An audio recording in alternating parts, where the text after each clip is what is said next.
So in this case, we are going to consider a typical exam revision as we are preparing ourselves for the exams which are ahead of time. This is province of Eastern Cape education that we are going to work with, which was an August test. It was actually for the August test. So we are going to quickly go through the questions. As we can see, a typical time is 1 hour for the 50 marks that we are going to have. The instruction and information, make sure that you read everything. We are given that this question paper, it consists of 4 questions, and you're supposed to answer all the questions that you are given. And another important part is that if necessary, round off answers to 2 decimal places unless stated otherwise, meaning to say they can give us any other instruction. We follow the instruction that we are given. So these are the instructions and information that we're given. So quickly going through the questions, we have got the first part, question number 1, which is the part of our statistics. We have the table below represent mathematics marks in a grade 10 class at school A. So this is the information that we are given, that is the marks that were being obtained in a mathematics test.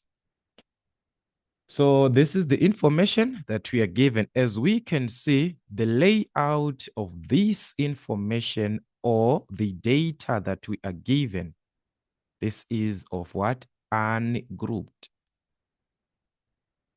We are dealing or we are working with ungrouped information, ungrouped data. If we are to consider this part on 1.2, the presentation of this information, the data that we are given from a certain point to another point in terms of classes like this, it means we are working with grouped. This is grouped data. Remember, the presentation of your information in terms of classes like this, that is grouped. When just information is given, like that is ungrouped information. So on this information, for the above data, determine the following 1.11, the mean value. What is going to be the mean mark of the given mathematics marks that we have here? So we do understand that whenever we are calculating the mean, it is supposed to be the sum of terms over number of terms. No, your formulas over number of terms. So if that is the case, let us simply add everything that we are given here. So you must add all these numbers. As we can see, they're 1, 2, 3, 4, 5, 6, 7, 8, 9, 10, 11, 12, 13, 14, 15, 16, 17, 18, 19. We have 19 numbers, meaning to say 19 marks. 19 out of the students that we have submitted, 19 of them submitted. These are the ones that we are having. So you add all these 19 marks that we are given, add them together. That is the sum, add them. So you're going to get 783. You add 17 plus this, plus everything. All over the number of terms, which is the 19 terms that we are given. So this was going to give us the mean value by dividing 783 over 19. So this is what you're going to have. Change again. That's 41,21. We can even fix our calculator to 2 decimal places, as we are given our answers are supposed to be to 2 decimal places. So that's 41,21. So this is how we can simply answer these questions. add everything. That is the sum of terms. Number of terms, you count these terms that you're given on the table. How many are they? All right. So that was the question for the mean. So we have the 41,21, then 1.2, 1.12 we are given the median. So we do understand that the median, it is the middle term, this one, the middle term. When these terms are being arranged in order of size. And as you can see, these terms are already in order of size, increasing 17, 18, 19, 21. That's an increase in terms of the numbers. That is ascending order. So there's no need for us to rearrange anything. We just need the middle term. So in this case, we can use a formula, or when we are given a table like this, we can find the middle term this way. We can simply cancel like this, okay? We cancel this term because we want the middle term. So we cancel this one with this one. We move on. We do this one. We also do this side. We cancel this one. We cancel this one. We cancel this one, and so on. We cancel this. We cancel this one. We cancel this one. We also cancel this. We cancel this. We cancel this one. We cancel this one. We cancel this one. We cancel this one. We cancel this one. So as we can see, this is our middle term. There is no other term that we can cancel on this side and also cancel on the other side. The term that is remaining in the middle is 39. So whenever we are referring to the median, that is the middle term when the middle term when the numbers are being arranged in order of size. So in this case, we have got 39. So let's say we do not want to use this concept. Mathematically, how can we find the median value? Remember, we've got 19 terms. All of these terms that we are given on the table, they are 19. And we do understand that whenever we are to consider the median for the ungrouped, remember we said we are dealing with ungrouped data. Remember this. So we can determine first what we refer to as the median position, where the median is to be found. Where are we going to have the median? The position. Just like to say the 50%, we count 1, 2, 3, 4, 5. It's a position. We take the number.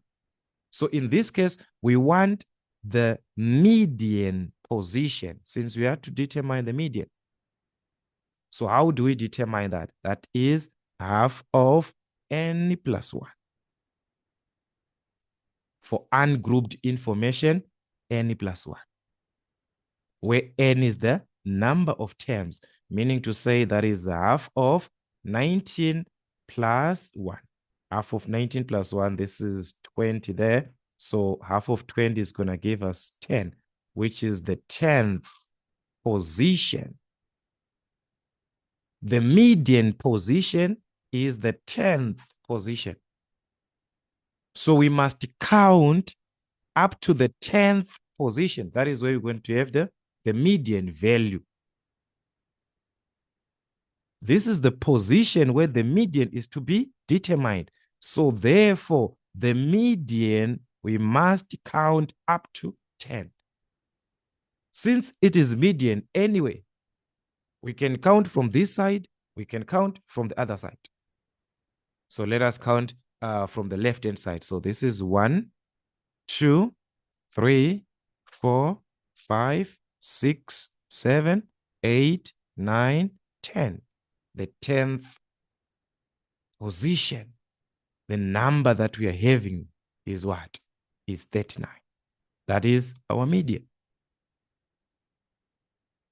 So as for the median, even if we were to move from the right-hand side, the 10th position, so this is 1, We move 2, 3, 4, 5, 6, 7, 8, 9, 10. As we can see, the 10th number is what? 39. So guys, this type of a question is in your hands. You can answer this type of a question in any of the ways that I explained. You can work it from the median position. You can work it by just determining the median value by looking into the marks that you are given. You simply cancel correspondingly from the left-hand side and the right-hand side. You must cancel correspondingly the values. If you cancel this one, cancel another one like that. You see there is a term that will remain in the middle. If there are two terms that are remaining, you add the two terms. Let's say there was a 39 and another value which is 43, which are remaining. You add the two, then divide by 2. So it will be 39 plus 43 over 2. Let's say on the middle, two numbers are remaining where you can cancel like this, then there's nothing that is remaining. So it means you are left with two numbers. You add them, divide by 2. Remember that. All right. So anyways, let us quickly move on to the other question, 1.13, which is to determine or to calculate the mode. So the mode is the number that is having the highest frequency, meaning to say that is the most occurring number or the most appearing number. Which number is appearing the most? Most appearing number. So which number in this case is appearing the most? As we can see, our numbers are already in order of size. So the number that we are seeing appearing the most in this case is what? 42. We have got a 42 here and another 42. We do not have any other number that is written twice or maybe 3 times. It is only the 42. So this is going to be our mode. So that was going to be 42. Then 1.14, the interquartile range. Remember, whenever we are dealing with the range, it's maximum minus the minimum. So in terms of the quartiles, which one is the maximum? So the interquartile range is equal to maximum minus the minimum, which means we're talking about what? The upper quartile minus the lower quartile. We must determine the upper quartile, the lower quartile. Then subtract the two. Just like how we determined the median, that's how we determine the quartiles. All right, so let's start with the lower quartile, which is Q1. We first determine the position of what? The lower quartile. Its position. How do we determine its position? So if it is the lower quartile, this is a quarter. Remember, quartile from the quarter. So this is a quarter of n plus 1. Remember, we're dealing with ungrouped data, so we must use n plus 1. Okay, so in this case, it was going to be 1 over 4 of n, the number of terms, which is 19. So that's 19 plus 1. If we add, this was going to give us a 20, and 1 over 4 times 20 is going to give us 5, which is the 5th position. Q1, its value first. To be found, we must have the position. As to have that value, we must have the position first. So it is found on the 50th position. And in this case, the quartiles, you take them increasingly, meaning to say from the left-hand side, always. Unless you understand to say if it is lower quartile, the opposite, I'm going to move the number of times you subtract 19 minus 5. But in that case, you'll be having a lot of confusion. Just know that for the quartiles, take them from the left-hand side going up, because these are when the numbers are increasing. So we need the 50th position in increasing manner. So let's count the 50 position. This is 1, 2, 3, 4, 5. The 50 position, the number that lies on the 50 position is what? Is 24. So it means Q1 is equal to 24. The value for Q1, which is our lower quartile, this was the position. There's a difference. We find position, then we find the exact value. So it is the same thing for the upper quartile, which is Q3. Let's find its position first, the position of the upper quartile. It is 3/4 this time. So this is 3/4 of n plus 1, meaning to say 3/4, 3/4 of n, the number of terms, 19 plus 1. So this was going to be 20, and 3/4 times 20 was going to give us 15. So meaning to say we are referring to the 15th position, the 15th value in increasing size. We must count up to the 15th value. So in the same manner, remember we had 1. So this is 2, 3, 4, 5, 6, 7, 8, 9, 10, 11, 12, 13, 14, 15. What are we having? There is 51. So that's our upper quartile. That's Q3. The value that we are seeing there is what? Is 51. So we can have the interquartile range. So the interquartile range is equal to what? The upper quartile, which is we got 51, minus the lower quartile, which we got 24. So in this case, that was going to give us 27 as the interquartile range.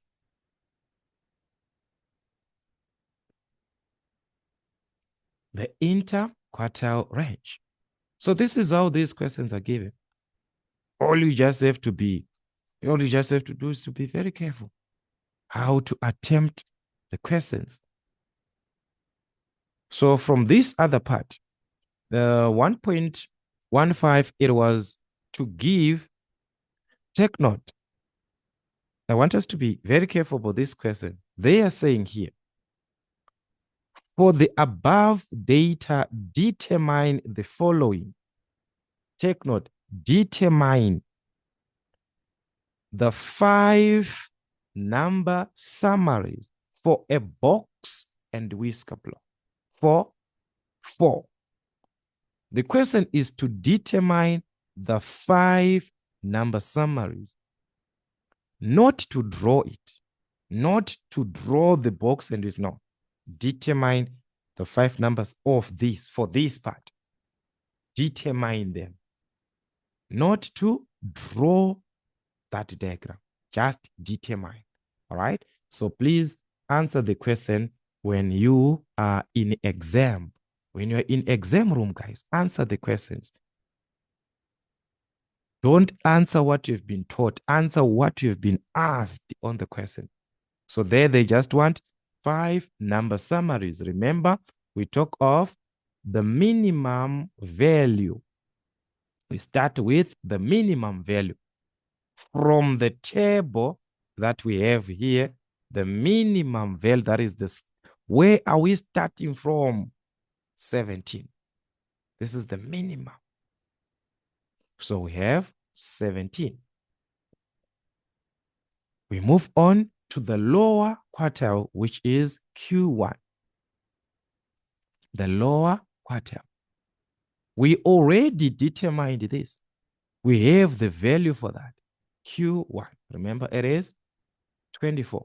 So we're just writing our answers. So that is 24. Followed by Q2, which represents what? That was our median value. This one. This was the median. This is the median. Q2 is the median. Remember, it is supposed to be 2 over 4. So 2 over 4 is what? Half. So that was why we see on that information, we use half of n plus 1.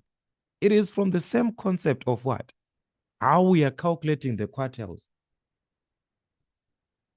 It is from the same concept. So in this case, we already have the median value. Remember, it is what? 39. Then we move on to the upper quartile, which is Q3. All right. So there we are talking about the upper quartile. We already calculated this, which is 51. We already have this one. Then the last one will be the maximum. From minimum, we are going to the maximum value, which is from the table. The number that we are seeing, the last digit that we are having is what? 95. So this is our maximum value from the table. So the question was for us to determine the 5-number summary. Just like that. If the question is to draw, then you draw. But in this case, it was just determine. 1.2, the following table represents the percentage of monthly income spent on petrol and car expenses by 50 people. We are already told there are 50 people here. Total frequency. Okay. So from this table that we have, this is like I was explaining before, it is the grouped data. We are already given percentages, corresponding frequencies, midpoints. Then here it's midpoint times frequency. Remember, how do you determine the midpoint? It is supposed to be calculated from where? The lower class plus the upper class over what? Over 2. So you add what you are seeing on the lower class here to the upper class. Some they say lower boundary plus upper boundary. It's still one and the same. So this is how you were calculating these midpoints. We were adding 12 plus 18 like this. Everything over 2. That is the one that gave us the 15. Then the other part here is a direct thing. This part. It is written what? Midpoint times frequency. Midpoint times frequency. So anyways, let's see what was the part of the question. 1.21. Determine the values of A, B, C, D, and E. So the question is how? How can we have this? So as we can see, A is on what? Midpoint times frequency. Simply multiply these two. From this line, midpoint times frequency. 15 times 8. That is what we are seeing there. This is what we are having, 15 times 8. The midpoint is 15. The frequency is 8. You just multiply direct. So that was going to give us 120. All right. Then B, as we can see, B represents what? The midpoint. Remember, how do you calculate that? Lower class plus upper class over 2. So meaning to say from 18 to 24, we're going to add 18 plus 24. Then everything divided by 2. So that was going to give us 21, like this. 18 plus 24, everything over 2. So this is 21. Remember, we fixed our calculator. Let's go back. Shift, go, then set up number 8, then press number 2. So this is what? 21. So that is what you're obtaining here. So our B is 21. Then for C, we can see we're back to the midpoint times frequency. In this class, what is in this region? 15, our midpoint is 27. Our frequency is 12. So we're going to multiply 27 times 12, which was going to give us 324. Okay. Then we move on to D. As we can see, D represents the frequency. It's the frequency. And we can see all these frequencies, they are being given. Only the part of D is not given. So where can we find this D? Remember, we are told there are 50 people there. So if we add everything that we are given, we must get a 50. If we add the 8 plus the 20 plus the 12 plus the D that we are having plus the 2 that we are given, we must obtain the total of 50 people. The frequency that we are given there is 50. So we can find the value of D. So we're simply going to add all these numbers that we are given. We add this one, this one, this one, and this one. That was going to give us a 42. All right. So this one is 20, 40, 42. So that's D plus 42 is equal to 50. So D is equal to 50 minus 42. All right. Take the 42 to the other side. That was going to give us 8.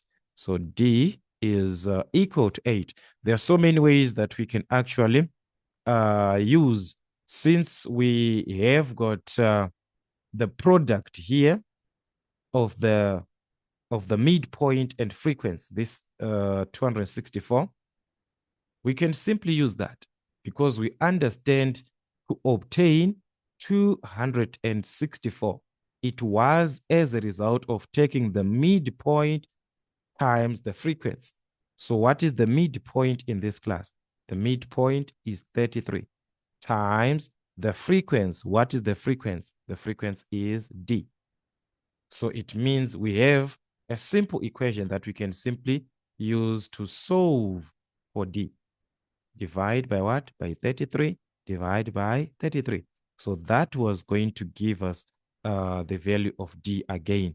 264 divided by 33, which was going to be what? 8. So many ways. So many ways of obtaining these answers. All right, then E, as we can see, this is again the product of the midpoint and frequency. So 39 times 2, that was going to give us 78. All right, so we have got everything in this case. You must have all these letters A, B, C, D, and E. So that was the first part on this question 1.2. Then 1.22, it is to calculate the estimated mean. So remember, the information that we are dealing with, it is of the grouped data. Grouped data. So it follows that this time the mean is given by this formula for grouped data. The mean is supposed to be taken from the sum of, remember, summation, sum of frequency times the midpoint over the sum of the frequency. So this one, guys, is just sum of, summation, sum of. So it's frequency times what? Midpoint. Sum of frequency and midpoint. So as we can see, we already have that here. Midpoint times frequency. This is the same. Frequency times what? Midpoint. So what we need is the sum. On that formula, it is telling us we need the sum. Add everything. So we're going to add, that is 120 plus 420, everything that you are given. So that's 120, 120 plus 420 plus 324. Remember, C was 324 plus the 264 plus the 78. You add everything. This was going to give us 1,206. So this is the total here for the frequency and midpoint. 1,000, as we obtained this value, 1,206. We also have the sum of the frequencies on our formula. Frequencies, you add everything that you have on the frequency. But then there was no need, guys, because we are told that all these were taken from what? The 50 people. There were 50. So we already know, guys, the frequency is the number that you're given there. So the sum here, or the total for the frequencies, was what? Was 50. So this is what we need. Midpoint times frequency, but their sum of 1,206 over what? The sum of the frequencies. If we add all the frequencies that we have, 50. This is what we're given. So dividing this, that was going to give us 24,12. This is it. We have the median, an estimated median. All right. So that's how we simply answer these questions, guys. Direct and straightforward. Another question, it was to determine or to calculate the model class. In actual sense here, where are we going to have the model class? So it's like just determine. Remember, when we are dealing with the grouped information, it's a class that you have. It's a class that you're working with. So we're simply referring to the middle class,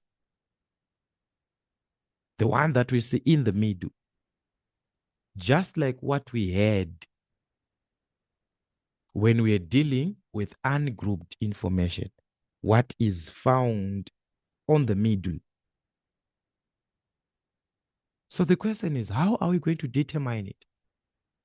When dealing with the grouped data, the position of that median part, the position of the middle part, I mean, this one, the middle, which is just like the median, it is half of n, halfway up.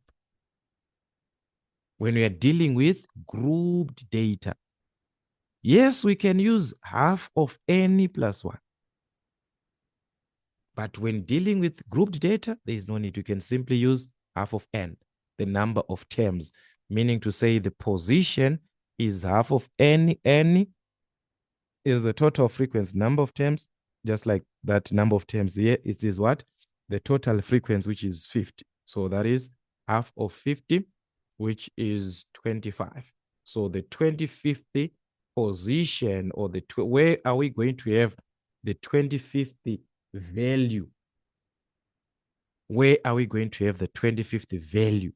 In that interval, that is where we have got our median. So if we're going to add this is 8 plus 20, which is what? 28. As we can see, 25 is appearing when in this interval, because we are already at 28, meaning to say 25 was occurring there. As we were counting, as we were adding 8 plus, we have got 28. We have already exceeded this number that we want, 25. So 25 is occurring where? In this class. That becomes our median in that case. All right. So that was the condition. All right. So the median, this one, as you see here, I'm now mixing two things here. So here I'm going to do it on its own. This is for 1.24, this one, the interval containing the median. All right. So you said, where are we having the 25th value? Meaning to say this is our class, 18 to 24, as it is written there. So that's therefore it's gonna be P is greater than or equal to 36, as it is written on that table there. then less than 42. So this is 1.24, the interval containing the median. All right, where are we having the middle? In this case of 1.23, the modal class, remember, when you're dealing with the mod, you're always about what? The most occurring. So in this case, it is the class that has got the highest frequency. That has the highest frequency. So which class has the highest frequency? That is the case, all right? So I want us to correct that one. So we answered 1.24 first. Then meaning to say for 1.23, the modal class is from our table. We are just concerned with the classes. Where are we having the highest frequency? These are the frequencies that we are given here. These are the frequencies. Where are we having the highest frequency? The highest frequency. So the highest frequency is 20. From which class? From this class. So that was going to be the same answer again as where we obtained the median, but this one is for the modal class. So that was P is greater than or equal to 36, less than 24. All right. So let us be very careful on that one. Then we already answered this one. It is still giving us the same answer in that case where we have the modal class. That is where also the median is. Yes, it can be like that. It can be like that where the class, like the answer is the same.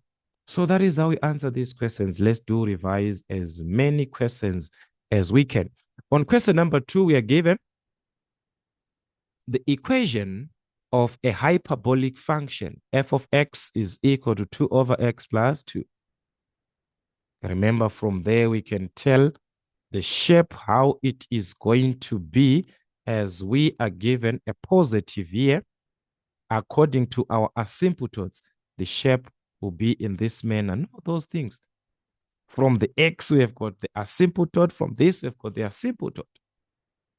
All those by just seeing the function, know the properties. 2.1, write the equations of the vertical and horizontal asymptotes.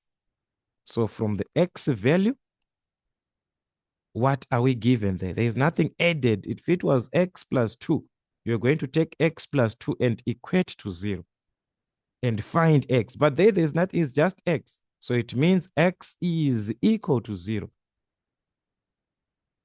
What type of a line is this one? Remember, x is equal to 0 is the y-axis. So we're talking of what? The vertical line. So this is our vertical asymptote. The horizontal asymptote, y is equal to what? Y is equal to 2.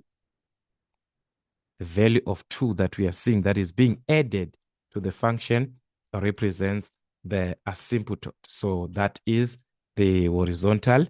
All right. 2.2, we are being asked to determine the coordinates of the x-intercept. The x-intercept.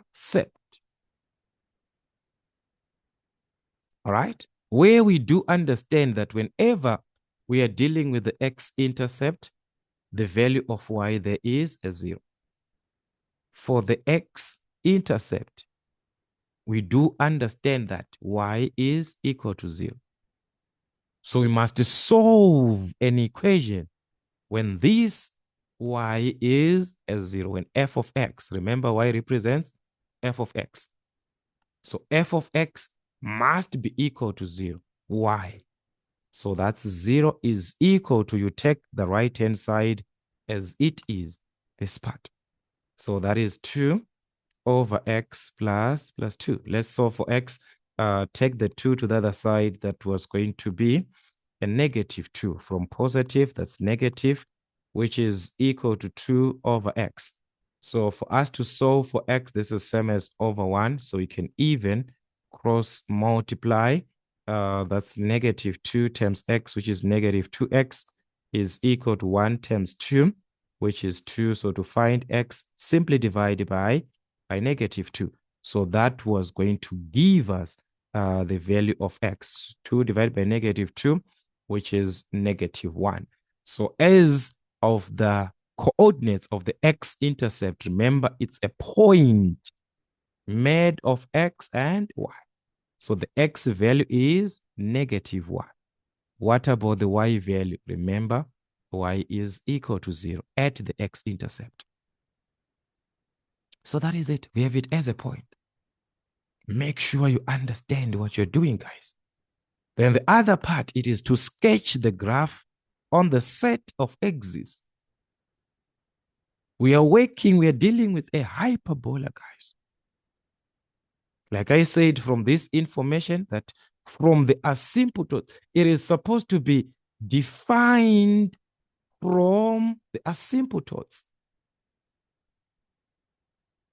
It is supposed to be defined from the asymptotes.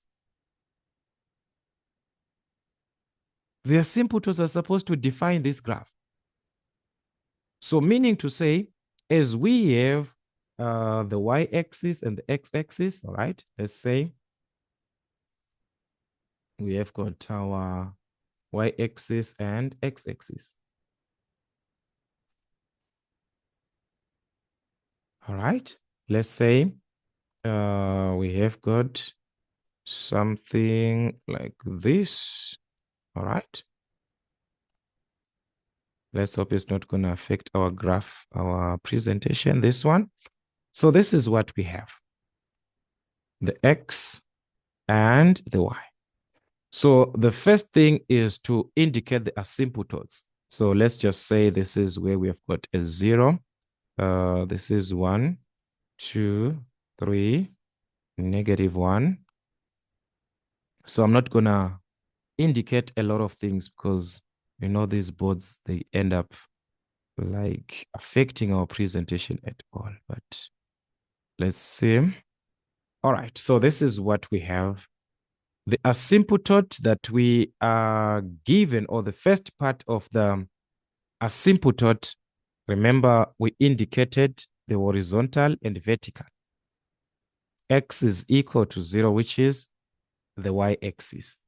So we already have x is equal to 0 in the y-axis. So there's no way that you can have this as a broken line, but just know that x is equal to 0 is an asymptote. Y is equal to 2. So y is equal to, remember, this is a line which passes through the y-axis at point 2, like this. It's a horizontal line. So this is y is equal to 2. Just like the x-axis, we know this is y is equal to 0. So that is how we take the equation for y is equal to 2, where it passes 2 in the y-axis.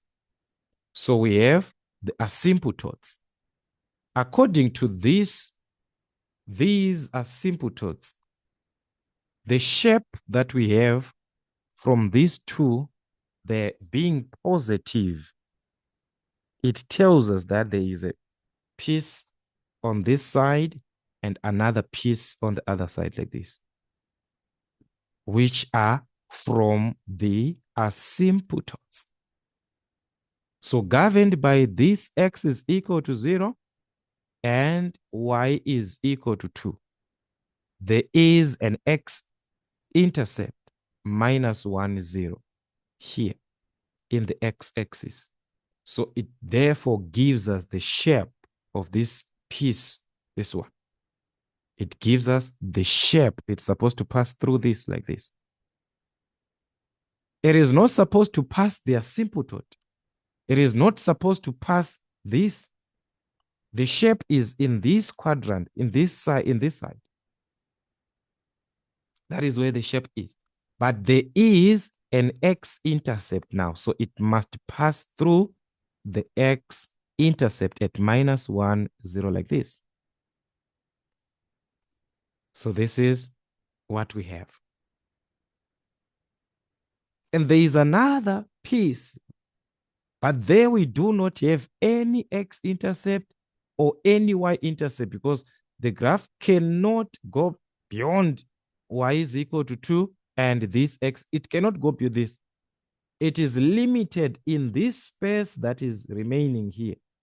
So we can just indicate the shape, how it is going to look like. Do not worry. Yes, you can have any point.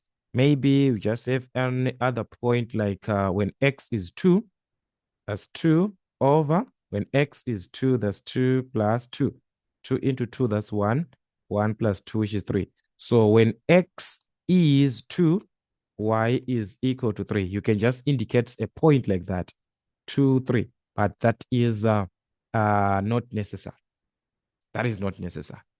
What is important are these points that already have been asked on the question.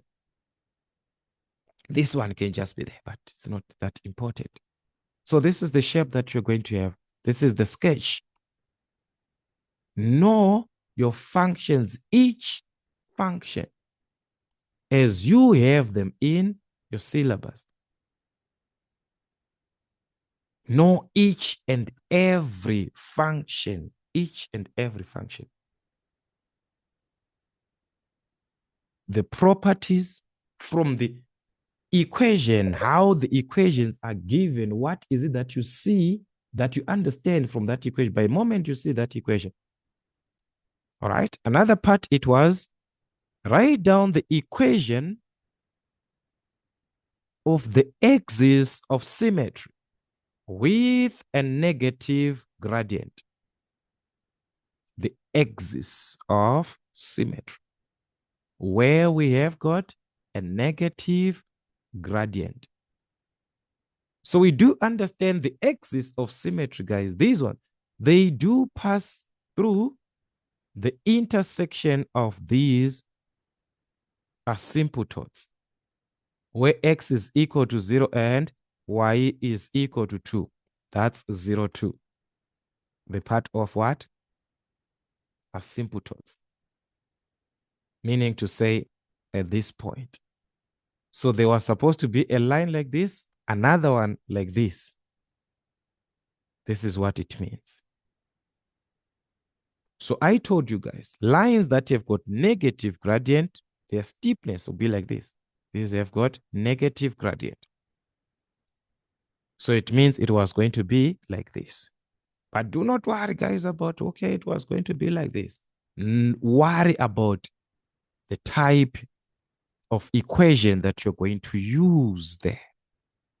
A negative gradient, your equation will be in the form of y is equal to minus x plus c. If they said a positive, y is equal to x plus c. Those are the only two types from now up to when you finish your grade 12. As long you are dealing with axis of symmetry for this hyperbola. So as we need the one that has got a negative gradient. So we are going to be focused on the one that is y is equal to minus x plus c, where c is a value to be determined. It's a constant, this one. We must determine this one. From where? Remember, where these two lines pass, they pass through the intersection of those asymptotes like this. Like this. Passes through the asymptotes. Intersection of the asymptotes. So that point where you have x is equal to 0, y is equal to, it gives us a point 0, 2. So you take that one to a consideration. X is 0, y is what? It's 2. So you can substitute in place of y. 2 is equal to, in place of x, that's a 0, meaning to say there's nothing, guys. There's nothing like minus 0. So it means x, there's nothing there, plus c.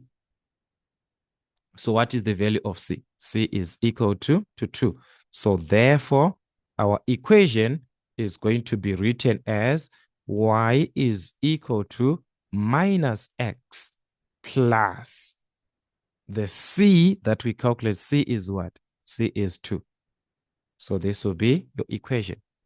Y is equal to minus x plus C. The negative gradient is here, minus. So this one you just take as it is, guys. All right. 2.5 gx is the new function formed if f of x is shifted 5 units down. Gx is obtained if f of x being shifted, a shift of going up or going down, it affects the function as it is. So when you're going down, you subtract how many units? 5 units. So gx, our new function, its equation is supposed to be f of x minus 5. If it was going up, we're going to add. So what is representing f of x? From this, understand, this is a transformation. It is going down 5 units. So you subtract from the original function for the values of y. So therefore, gx is equal to what represents f of x? We take the f of x. Remember, we were given this f of x before from this information. We already have it. 2 over x plus 2. So we're going to take that one as it is. 2 over x plus 2. This is our f of x. But on that f of x, we must subtract a 5. So that is from our f of x, subtract a 5. That is the shift of 5 units going down. So what is going to give us the gx? So gx was going to be 2 over x, 2 minus 5, which is what? Which is negative 3. That is it. So that was the new equation representing the gx that was needed on this question. All right. Moving on to the other part of the question we are given. That was now question 3. There are two graphs, f of x, which is x squared minus 2. I talked about this presentation, guys, of f of x is equal to x squared plus or minus c. The number c that we are given there represents the y-intercept. So when you are given x squared minus 4, this minus 4 is the c that we are talking there, the y-intercept. So that is at negative 4. That is the understanding. Also, this type of a graph, it is symmetrical about the y-axis. The y-axis divides the graph into 2 equal parts, meaning to say we have equal distance from 0 to A and from 0 to B. Equal distance. Those are from the x-intercepts. All right, that is it on this type of a parabola, guys. As we have got in your grade 10, it's gonna extend some properties as you go to your grade 11 mathematics. But for now, that's it. Then also we have got gx minus x plus 2, where we do understand from that concept of a linear function, which is a straight line minus x plus 2. All right, minus x plus 2. The minus is for the negative gradient. The 2 here represents the y-intercept, where x is equal to 0, y is 2, where the line crosses or passes through the y-axis, which is at point what? At point D.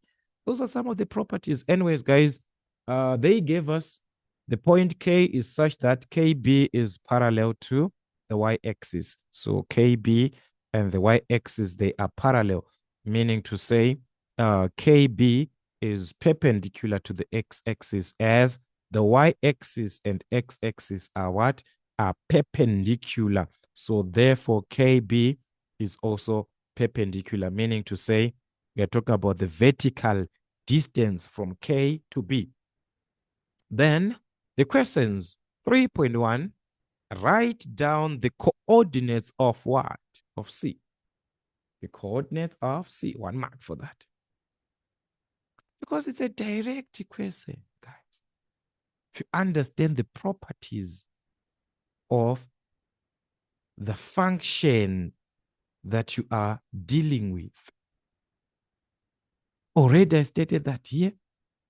It represents the y-intercept at C, -4, where x is equal to 0. You can just substitute, guys, as it was given. F of x is equal to x squared -4. The C is the y-intercept in the y-axis. X is equal to 0, so y is equal to 0 squared -4. You still have the same value. So there they just want the point, 0 - 4. 3.2, write down the coordinates of D. I also stated about this D. The y-intercept of what? Of gx. Where x is equal to 0, there y will be equal to what?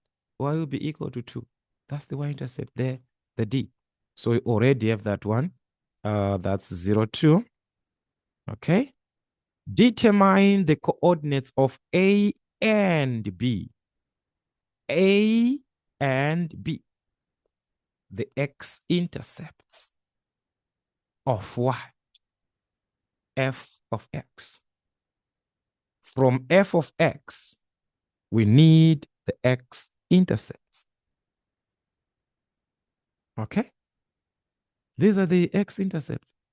Yes, A is another part of the intersection, but for now, these are x-intercepts. Where we do understand y must be equal to 0 when dealing with x-intercepts. So on that f of x that we're given as x squared -4, y is equal to 0. So we solve for x. Take the -4 to the other side. It was going to be a positive. So that's 4 is equal to x squared. So to find x, simply introduce the square root. So that's x is equal to plus or -2. That's two values from the square root. Can be a positive, can be a negative. So where do we have negative? The left side of the origin. So B is the one that is at -2. A is the one that is at +2.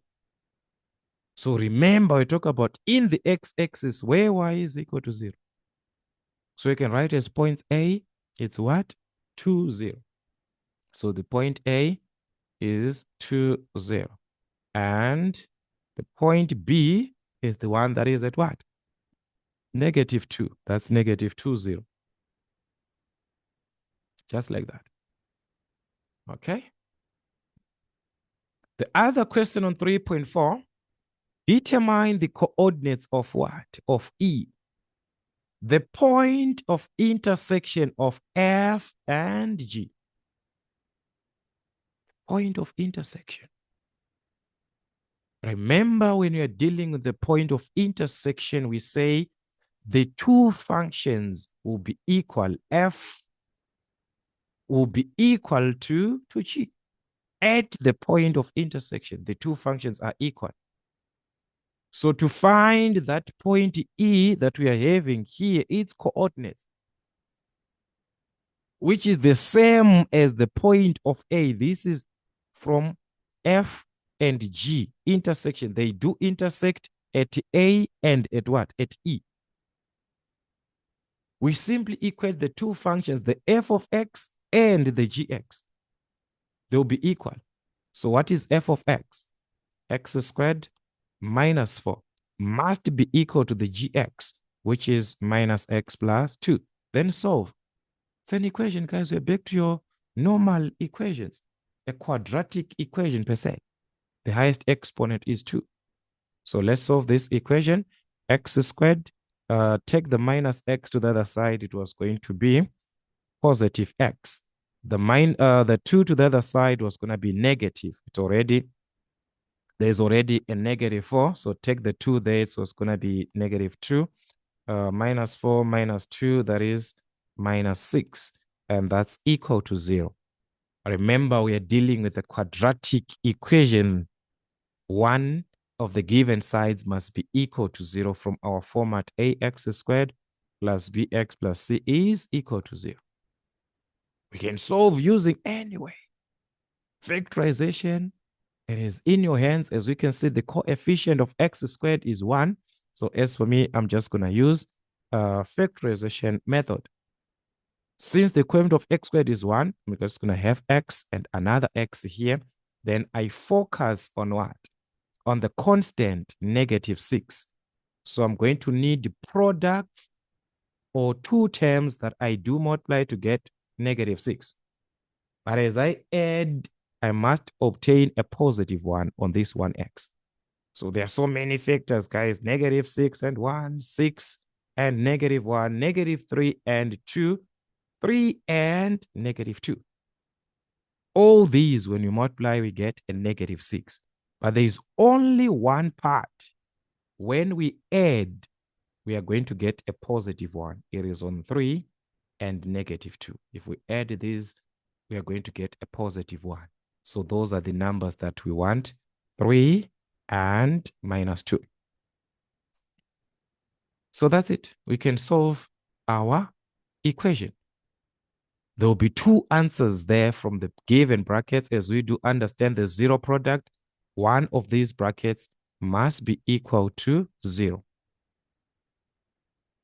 Okay, so therefore x is equal to 3 to the other side becomes a -3. Or x is equal to -2 to the other side becomes a positive. So here we need the coordinates of E. But there are two answers. So where are we going to, which one is going to be representing E? Already A is the one that is at 2 there.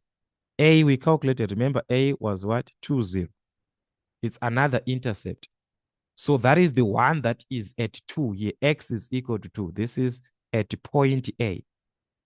So X cannot be equal to 2 for E, for point E. This one is for point A. We already stated this one for point A. So for point E, that is at point E, our X is going to be what? -3. X is equal to -3. So if X is equal to -3, therefore, what is the point E? Because we are saying at E, X is equal to -3. But what's the point now? We need the answer now, the point. The two functions, they are equal, remember. So you can substitute in f of x or in gx this value to find the y value. So substituting in gx, it was going to be minus x. Our x is what? -3 plus 2. So y is equal to minus, that's a positive. So that's 3 plus 2, which was going to give us what? A 5. So that's our y-intercept. So therefore, the point E is x being -3 and y being what? A +5. That's a point now. We're referring to a point. A point. So that's our point E, -3, 5. Answer the question. Answer the question. Determine the coordinates. Okay. Then the other part of the question, 3.5, determine the length of AB. The length of AB. So as we can see, AB is a horizontal line. They lie in the x-axis. They do lie in the x. They are found in the x-axis. So when you are given a horizontal distance, guys, as of a distance, simply work with the x values. Let's say this is x1, this is x2. Maximum minus minimum, that is the length. Horizontally, you take the x values, you subtract. So in this case, in a horizontal view of what we are seeing, the length of A to B. What is the maximum value? The maximum value is the x, which is at A, which is 2. So that's 2 minus the minimum value That is what? Minus 2. So it's minus, minus. Maximum minus minimum. Just like that. So minus and minus was going to give us a positive 2 plus 2, which is 4 units. Just like that. Yes, you can use the distance formula, guys. I'm not saying it's wrong to use the distance formula to say at point A, I have the point 20. At point B, I have the point negative 20. Then the distance of AB, I'm going to use the formula x2 minus x1 squared plus y2 minus y1 squared. It is in your hands. Substitute these into the formula. This is x1, y1, x2, y2. So guys, you can calculate. You're still going to have the same answer. 4 units as we have got that part. So this is the same thing or the same concept that we're going to do on 3.6. The length of what? Of BK. For us to have the length of BK, we have to consider the type of line. What are we having on this line? BK is a vertical line. Vertically, we'll be talking of the y values. We'll be talking of the y values. So the length of BK, as we are referring to the y values, let's say this is y2, this is y1. Maximum minus minimum, always the length. So it's going to be y2 minus y1. The y values at this point, the y value at that point. So at point K, what is the y value? Because at B, we already have, no, this is minus 2. But remember, it lies in the what? In the x-axis where y is equal to 0. So at point B, we know that this is minus 2, 0 like this. So the y value is already there. And this is the minimum value. As you can see, guys, we're going up. We already have the y value there, which is the 0 that we are seeing. That's the y value. So you just need to ask yourself, what is the y value at K? Because it must corresponding y to y. So what is the y value at K? All right, we do not know the y value at K. So we must determine that one first. We must find the y value at point K. What is the y value? The only thing that we do know from the point K is the x value. That's the only thing that we know in this case. The x value. That is the only part that we can see here. Because this is a vertical line, straight going up. X values are the same. So x is minus 2. So we know that here x is minus 2. Just like in the y-axis, where we know x is equal to 0. There it is a vertical line passing through B, where x is minus 2. So we take this one straight going up. So when x is minus 2, what is the value of y there? We can substitute in what? In gx, because that point K lies on what? On gx, on the function of g. K lies on what? On gx, where x is equal to minus 2. So for this, we can substitute the y value, the x value that we are given to determine the y value, as we are given y is equal to minus x plus 2. This is our f of x. F of x is equal to this. So we have to substitute the x value at K, which is the minus 2, this one. So that was minus 2 plus 2. Okay? A minus and minus, that's a positive. So 2 plus 2, that's 4. So meaning to say y is equal to 4. At K, y is 4. So the point, therefore, is written as what? Minus 2, 4. So as I was saying, vertically, we can determine the distance or the length by using the y values, y2 minus y1, as long it is maximum value minus the minimum value. vertically. This is the vertical part, just like that. So what is our maximum value on this vertical line in terms of the y values? It is what? 4. You're focusing on the y values there, 4. So that was a 4. Minus the y value at the minimum point, which is at point B. Y is what? Y is a 0 there. So that's it.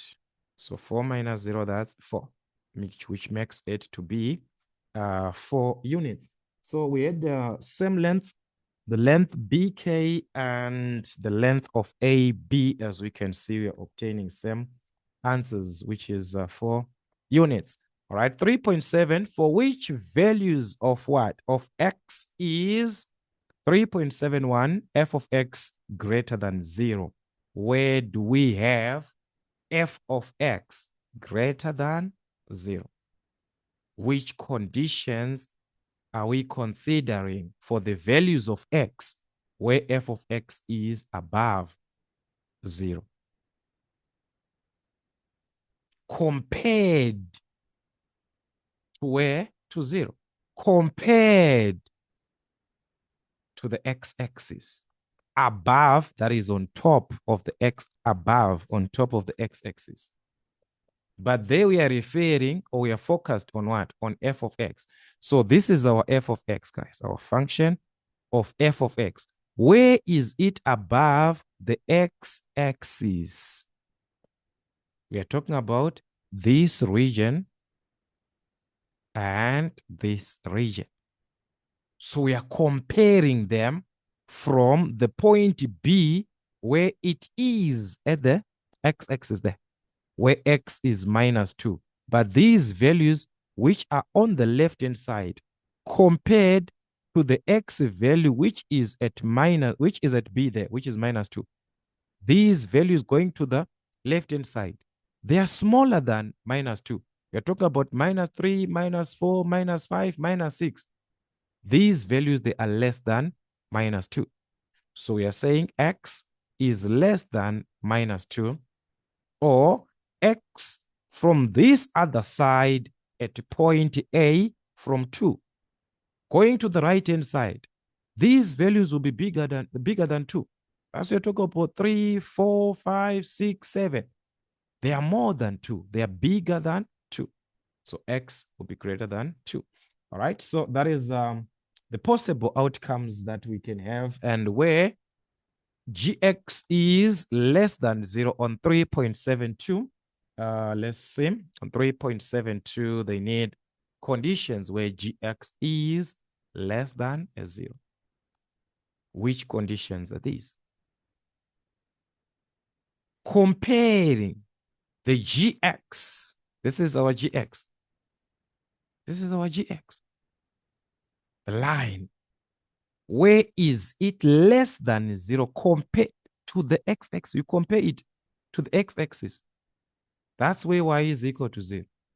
So when it is less than a 0, when the y values are less than a 0, that is below the x-axis, from this point A there, where we know that this is a 2 there at point A.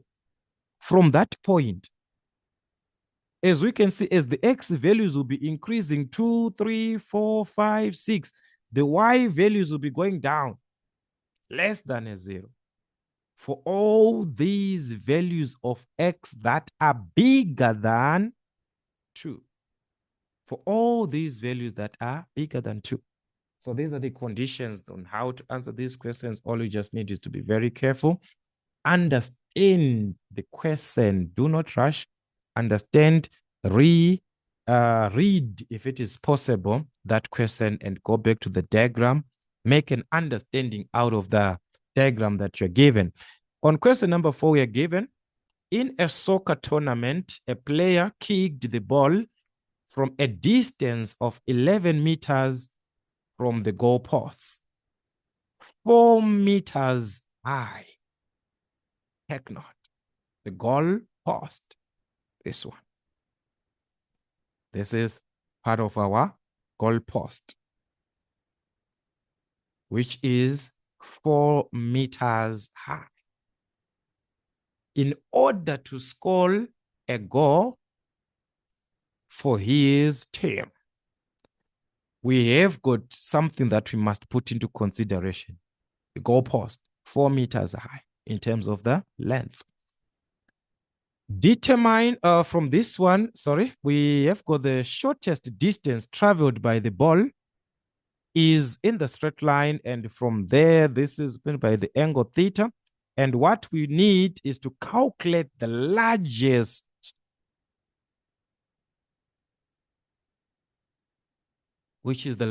angle representing theta, for which the player will possibly score the goal.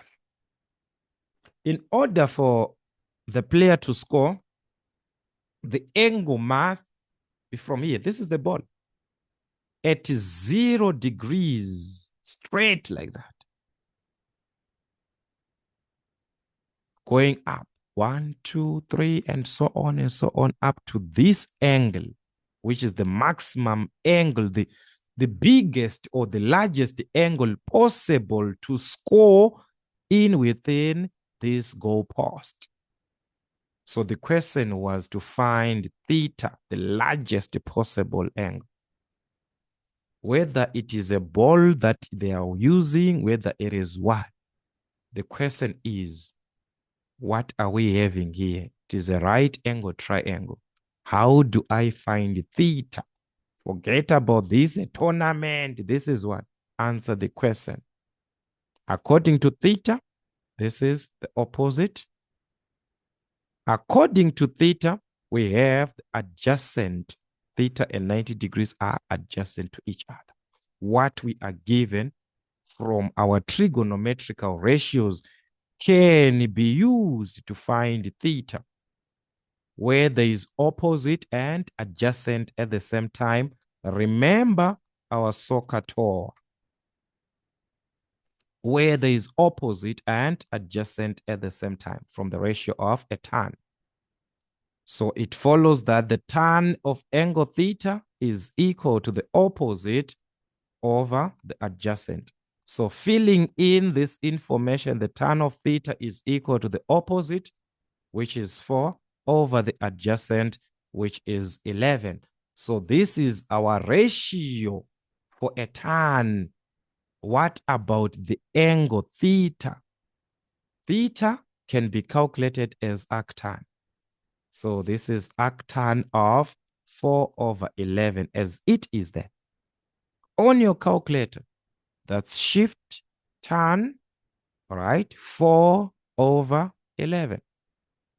So that was going to give us the value of theta, 19.98 to 2 decimal places. You can also fix your calculator, guys. I told you how to do this one. I showed you so you can work with that one to 2 decimal places.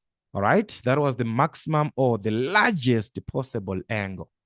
4.2, calculate the distance traveled by the ball, which is the pathway of what? Of the ball. This one, the path of the ball. So they want us to calculate this one, which is the hypotenuse, guys. So you can use those trigonometric ratios as you already have the angle. You can use the trigonometric ratios. In this case, you can even use Pythagoras theorem, guys. Remember, you've got 2 sides. You want to calculate the third side. So there we are talking of the hypotenuse. So you can simply use the Pythagoras theorem, as we do understand from our Pythagoras theorem, hypotenuse squared is equal to a squared plus b squared, which are the shorter sides. C being hypotenuse. So c squared is equal to the shorter side squared, 11 squared plus 4 squared. So that was going to give us 11 squared plus 4 squared combined together. That's 137. 11 squared plus 4 squared, which is 137. So to determine the value of C, introduce the square root. Get rid of the square. So that was the square root both sides. All right. So that was going to give us C, the square root of 137, which is 11.702, two decimal places. That's 11.70. This is length in meters. So that was the pathway, the distance traveled by the ball, 11.70 meters. Then the other part of the question was now 4.3. It's a question now that you must justify or put into consideration. Will the player score a goal if the angle theta is 22 degrees? Justify your statement if the angle is 22 degrees. Remember, we calculated the largest angle for which the player will possibly score. The largest, guys, as we are to consider our diagram here, guys, 19 point, and this one. The largest angle is this from 0 degrees going up to this point. It's 19.98, which corresponds to the given height of the goalpost. So the moment that our angle is now 22 degrees, as we are given here, it means it is an overlap. It will be like this. 22 is more than this. So 22 actually extend the height of the goalpost. So by extending the height of the goalpost, it does not mean they are going to shift the goalpost for you. No, it means you are not able to score. It is out of what? Out of the given range. 22 is now bigger than what we are expecting. Our largest possible angle is 19.98. So 22 is bigger than. So it means once the angle is bigger than the expected one, it's a crossover that we are talking about. So in this case, no, the ball will cross over. The ball will actually cross over. The reason being, all right, to cross over the goalpost. So the reason being what? The angle that we are now given here of 22 degrees, it is greater than 19.98 degrees, the largest possible angle. The largest possible angle, no, guys, it can't be greater than the largest possible. It must be in within the largest. For you to score, it must be from 0 to 19.98 for you to have a score. And if it goes out of this, that's a crossover. So you must be careful when answering this. You put this into a something that is happening in a real world. This is exactly what is happening. So for this player to score, it must be in within this, because this is the minimum and this is the largest. So it can be 15, it can be 10, it can be 6. As long it is in within, it will be a score. But the moment that it exceeds from this one, 19.9, starting from 19.9920 going, it is now representing what? A crossover. Okay, the ball will cross over. So that is how we can answer these questions. They want you to be practical, understand real world things from your mathematical concept. That is what they want you to do. So these are the typical questions that you might be given. Just make sure that you do revise as many questions as you can as you are preparing yourselves for the exams which are ahead of time.